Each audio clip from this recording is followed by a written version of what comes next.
The storm of war looms over the Freljord.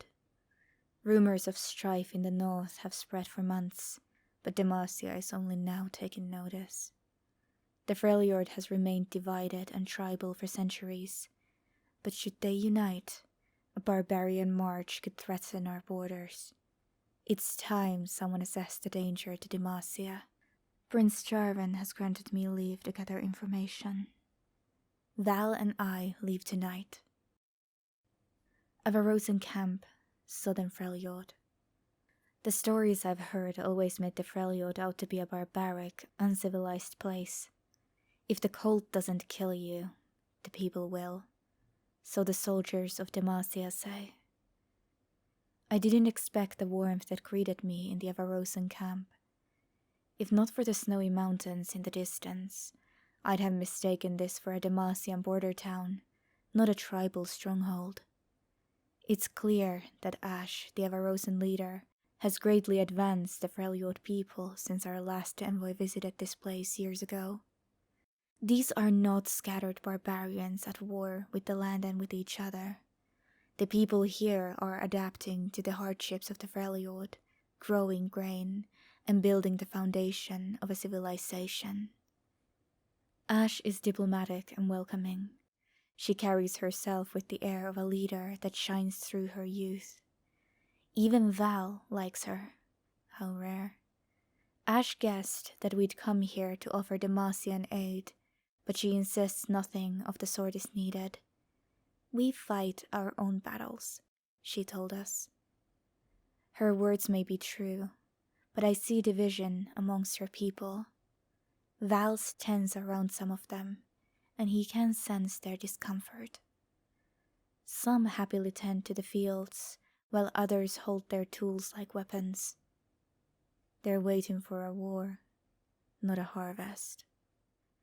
I've spoken to a few tribesmen. Most are confident that Ashe is the rightful leader of the Freljord. They swear she'll unify the tribes, but I can see some doubt in their eyes. They whisper one name in fear. Sejuani. She leads the tribe known as the Winter's Claw. It's clear some of Ashe's people fear her strength and ferocity. Val and I are off to scout Sejuani's territory at dawn.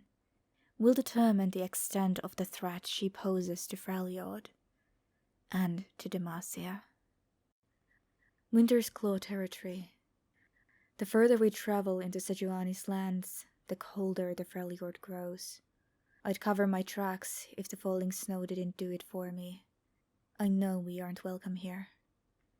Near the border we pass the burnt remains of an Avarosan village. Hundreds of hoofprints led in all directions. Did the tribesmen who died here choose to remain loyal to Ashe in the face of the Winter's Claw? Is this the ruin Sejuani brings upon her opponents? What I can't explain is the second Avarosan village we discovered. It was deserted, without a single sign of battle or struggle. Although the Avarosan banners still hanging from their huts had been shredded, did these people flee? Sejuani's camp. Val spotted a Winter's Claw warband nearby. Without his eyes, I might be dead. We ducked out of their path, and they passed without spotting us. Then we followed them to Sejuani's camp.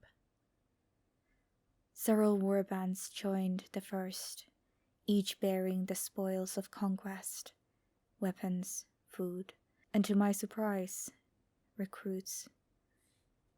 I realized then that the people of the second Avarosan village hadn't fled, but had instead joined the Winter's Claw willingly.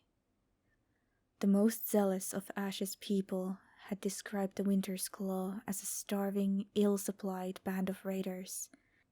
But at dusk the camp burst into celebration with plenty of food and drink, especially drink. I only caught sight of Sejuani herself for a moment. Atop her massive war beast, she was a fearsome sight. But even she joined her men in celebration. Their songs celebrated her name. It appears Sejuani is more than a destroyer. She too seeks unity between the tribes of Freljord, and her tribe grows with those who choose to join her.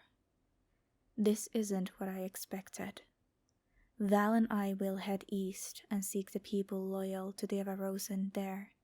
If Sejuani recruits as easily as she destroys, the Freljord under the control of the Winter's Claw would certainly be a threat to Demacia.